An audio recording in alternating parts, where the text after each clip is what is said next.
শুরু হয়। সাংউ বেশ কয়েকবার ছুরি দিয়ে গিহানকে আঘাত করে। গিহানও সাংউকে বেশ আহত করে। এক পর্যায়ে সাংউ গিহানকে প্রায় ধরাশয়ী করেই ফেলেছিল। হঠাৎ বুদ্ধি খাটিয়ে গিহান সাংউর পায়ে কামড় দিয়ে তাকে দুর্বল করে সরিয়ে দেয়। তারপরে সে সাংউকে বেদম মার শুরু করে। মার খেতে খেতে সাংউ ডিফেন্স করার মতো শক্তিও হারিয়ে ফেলে। তখন গিহানের বড় সুযোগ ছিল সাংউকে মেরে ফেলার। তবুও সে সাংউকে না মেরে ছুরিটা ফেলে দিয়ে স্কুইডের মাথার কাছে এগিয়ে যায়। ওপর থেকে ভিআইপিরা এই গেমটা উপভোগ করছিল। হঠাৎ তারা বিস্মিত হয়ে দেখে গিহান স্কুইডের মাথার কাছে গিয়েও সেটা না ছুঁয়ে আবারও সাংউর কাছে ফিরে যাচ্ছে।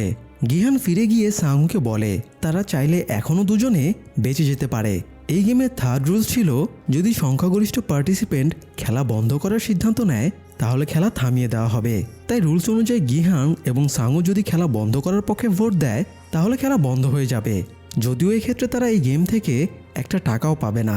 গেম সম্পূর্ণ না করায় তাদের খালি হাতেই ফিরতে হবে। তবুও গিহাং সাংউকে অফার দেয় খেলা অফ করে তারা দুই বন্ধু আবারও বেঁচে ফিরে যেতে পারবে।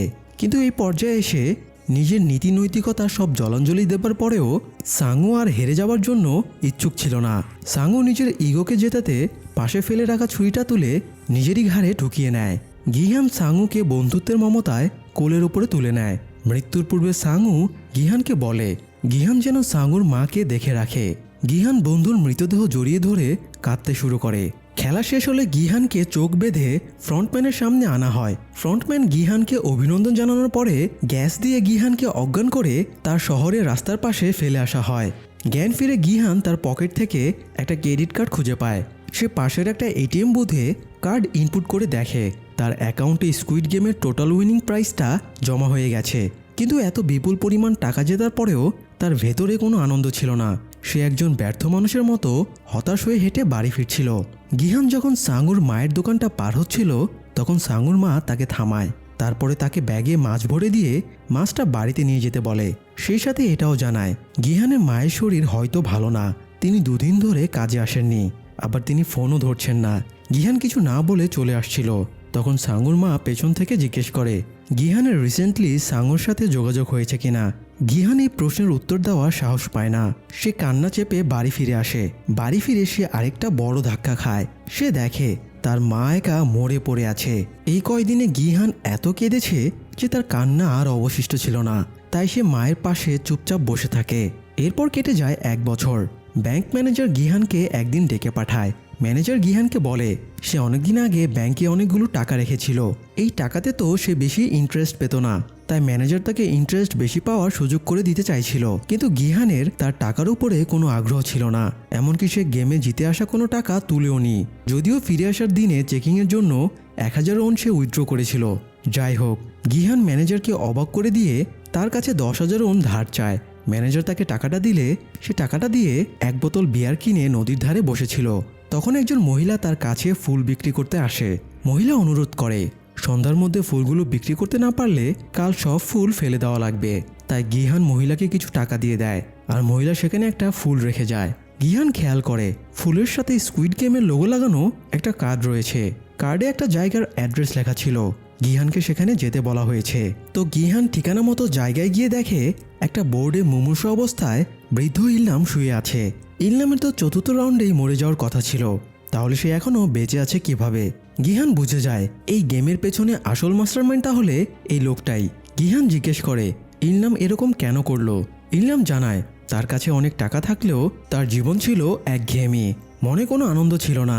সে তার ক্লায়েন্টদেরকেও একই কথা বলতে শুনতো যে তাদেরও লাইফে আনন্দ বিনোদনের কিছুই নেই। তাই ইলনাম সবাইকে নিয়ে একটা ভিন্ন কিছু করার প্ল্যান বানায়। আর এই ভিন্ন কিছুর আইডিয়া থেকেই তার মাথায় স্কুইড গেমের প্ল্যান আসে। মানুষকে টাকার জন্য এভাবে খেলতে লড়াই করতে দেখে তার আনন্দ পেত। গিহান এবার জিজ্ঞেস করে ইলনাম তো নিজেই গেমের হোস্ট, তাহলে সে কেন খেলায় অংশগ্রহণ করলো? ইলনাম জানায় সে যখন ছোট ছিল তখন খেলাধুলা করে সে অনেক আনন্দ পেত। এখন এই বৃদ্ধ বয়সে মৃত্যুর আগে সে ছোটবেলার মতো আবারও আনন্দ পেতে চাইছিল। তাছাড়া দর্শকের আসনে বসে খেলা দেখে যেমন আনন্দ পাওয়া যায়, খেলায় অংশগ্রহণ করে তার চেয়ে অনেক বেশি আনন্দ পাওয়া যায়। গিহান এবার জিজ্ঞেস করে আপনি আমার সাথে দেখা করতে চাইছিলেন কেন? ইলনাম জানায় সে গিহানের সাথে খেলে অনেক মজা পেয়েছে। সে গিহানের প্রতি কৃতজ্ঞ। তাছাড়া সে শুনেছে গিহান গেমে জেতা কোনো টাকাতেই হাত দেয়নি। এই জন্য সে জানতে চাইছিল গিহান তার কর্মের জন্য অনুতপ্ত কিনা। ইলনাম গিহানকে জানায় এই টাকা সে পরিশ্রম করে উপার্জন করেছে, এই টাকা নিজের জন্য খরচ করার সম্পূর্ণ অধিকার গিহানের রয়েছে। তো কথা বলতে বলতে একসময় ইলনাম নিস্তেজ হয়ে যায়। গিহান তাকিয়ে দেখে ইলনাম দুনিয়ার সমস্ত আনন্দ ত্যাগ করে অবশেষে পরপারে পাড়ি জমিয়েছে। যাই হোক, গিহান ফিরে এসে একটা সেলুনে ঢুকে চুলদাড়ি কেটে নতুন গেট আপ নেয়। সে আবারও জীবনটা নতুন করে শুরু করতে চাইছিল। তো প্রথমে গিহান কাংকে দেওয়া প্রতিশ্রুতি মতো কাংয়ের ভাইকে অনাথ আশ্রম থেকে নিয়ে আসে।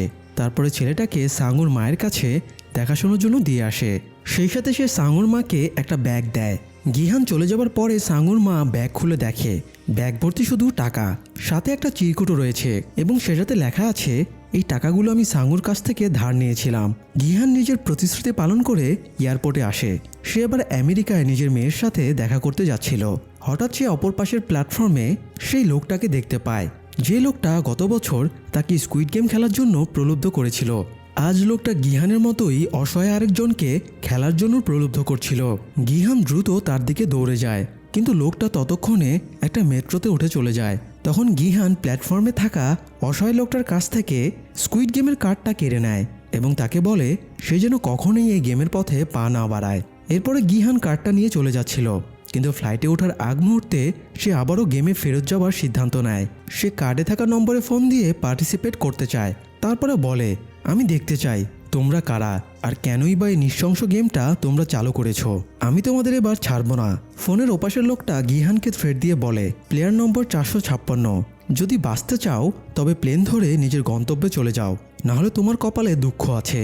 গিহান কিছু না বলে ফোনটা কেটে দেয় এবং মেয়ের সাথে দেখা করার সিদ্ধান্ত বাদ দিয়ে গেমটা আবারও খেলার জন্য ফিরে আসে।